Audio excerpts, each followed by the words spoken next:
Hello, my name is Kat, and today I would like to share some of my thoughts on the books I have recently finished. I finished 5 books in the last month or so, and I'm pretty happy with that number because I'm still right on track with my reading challenge for the year. But yeah, let's just get started. Let's get into these books. So first up, I have here The Bone Season by Samantha Shannon. This was the BOOKSPLOSION Book of the Month pick for March. We are working with Bloomsbury on this one, and the live show has already happened. So if you want to hear the spoilery discussion, I will link that video down below. This book takes place in what is a futuristic London, but in an alternate timeline. Basically, in the 1800s, people started developing clairvoyant abilities, and now, over 200 years later, clairvoyants are illegal. They're hunted down in order to protect themselves and survive in this society. Many clairvoyants have formed this kind of underground culture full of clairvoyant crime families. The main character we follow is a woman named Paige. She is a clairvoyant, and she is a member in one of the most notorious of these crime families. But then she's involved in this altercation, and she ends up being captured and sent to what is basically an internment camp full of clairvoyant slaves. However, once she arrives there, she realizes that there's a lot more going on behind the scenes than she previously thought. I really enjoyed this book. I think my favorite aspect was probably the world, because I just found it so fascinating, especially all the different clairvoyant abilities and the politics, and I'm so excited to see all that explored in the rest of the series. I also really enjoyed a lot of the relationship dynamics between Paige and her crime family, and also between Paige and her captors and some of the other enslaved clairvoyants. There's a lot of characters, which was a bit overwhelming at times, but it paid off because there's so many great relationships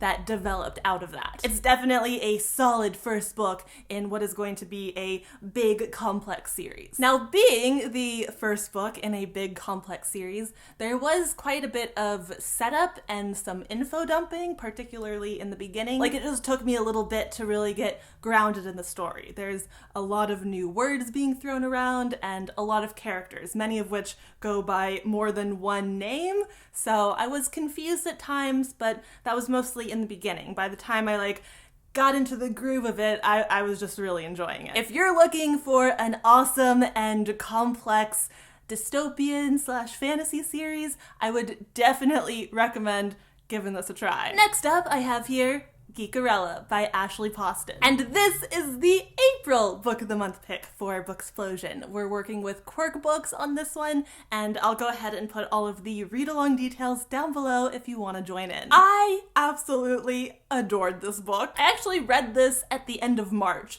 and I didn't plan to do that. I like to read the BOOKSPLOSION books closer to the live show, so it's fresh in my head.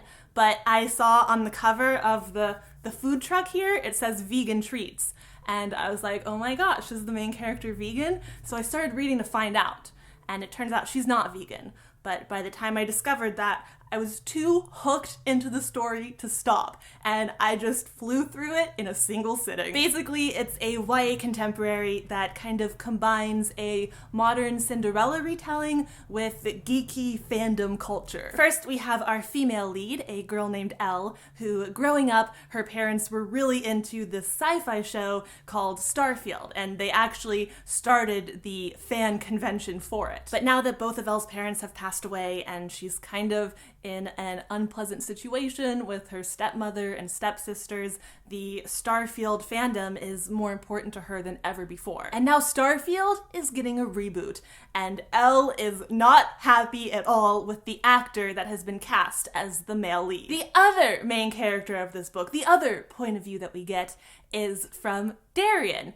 And he is the guy who was just cast in the lead role. And he's kind of struggling because he's actually a huge fan of the show, but people keep dismissing him because he's most well known for his role in a melodramatic teenage soap opera type show. He wants to get in contact with the people who are running the fan convention, and he ends up getting a hold of Elle's number, and they start texting back and forth a little bit, not really knowing who the other person is, just bonding over their shared love for Starfield, and it's just the best. There's so much cuteness and humor, and like it's just a celebration of geeky fandom culture, and it was so good. Honestly, my least favorite aspect of this book was the Cinderella retelling aspects, and that's just because personally, I'm not a huge fan of the Cinderella story. But I was super into the relationship developing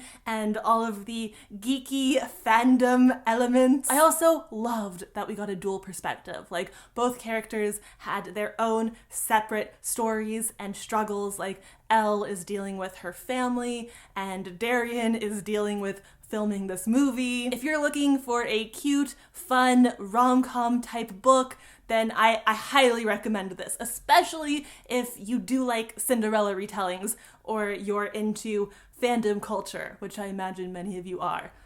You'll relate. Highly recommended. Next up, I read Every Heart a Doorway by Seanan McGuire. This is, I'm gonna say, the first book in a series, even though the other books are more like companions rather than direct sequels. And it basically just delves into life after the portal fantasy. If you aren't familiar with that term, a portal fantasy is one of those stories where you have a character in the real world, usually a child or young adult, and they end up going through a portal into another world. They have adventures, maybe save the day, maybe live out a full life in that other world, and then they come back to the real world. And what this book really explores is what happens to these children after they return. And they have to learn how to cope and adjust with being back in this world when all they want to do is go back to the fantasy world where they feel they belong. Just the premise alone sold me on this book.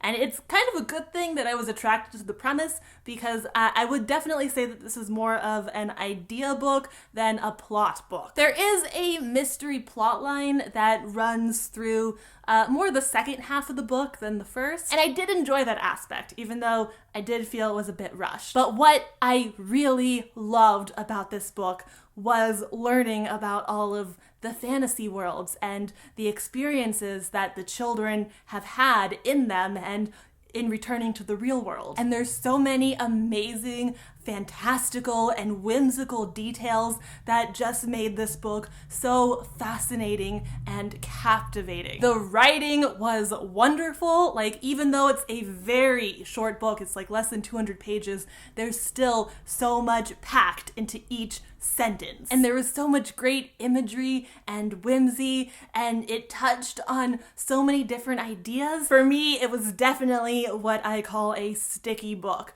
which is a book that I know is gonna stick with me for a long time. Like, I will be thinking about this for weeks, months, years to come. I just wish it was longer. Like, again, I am really impressed with the quality of the writing and how much was packed into such a small amount of pages. But again, I did feel the mystery aspect was a bit rushed. It just felt like the plot points of that storyline happened way too close together with like not a lot of breathing room in between. But still, you know, if wanting more is my biggest issue with a book, that's a good book in my eyes. If you like portal fantasy and you've ever wondered what happens to the characters after they return to the real world, this is the book for you. Especially if you also enjoy fantastical and whimsical aspects, because this book has plenty of those and it was just an enchanting read. Next up, I have here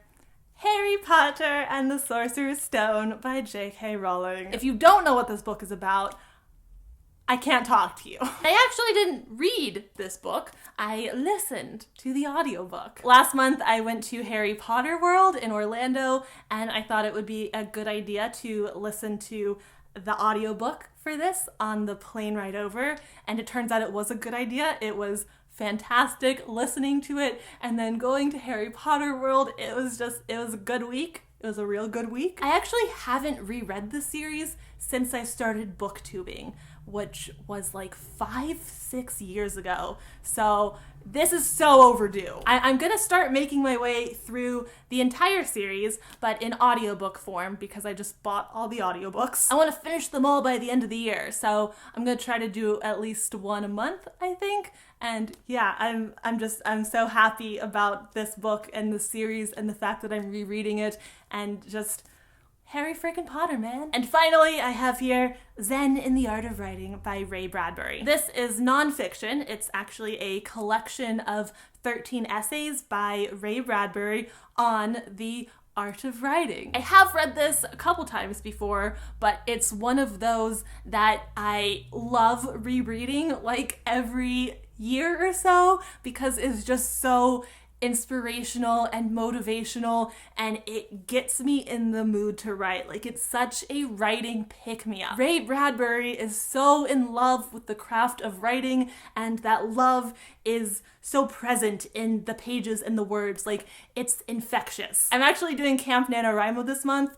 I haven't talked about it on my channel at all because I didn't make a video for 3 weeks, but my Twitter is full of updates, so if you're interested, check there. So I decided to reread this at the beginning of the month to keep me motivated and encouraged, and it worked beautifully. If you're a writer and you're looking for some more motivation, or maybe you're kind of in a low point in your writing life, I highly recommend this. This might just jumpstart your writing life and reinvigorate you, or at least that's what it does for me. Might do the same for you. All right, there you have it. Those are my thoughts on the books I have recently finished, and that's gonna do it for this video today. Thank you so much for watching. I hope you enjoyed it. I hope you have a lovely night, and I will have another video up soon, so I will see you then. Goodbye!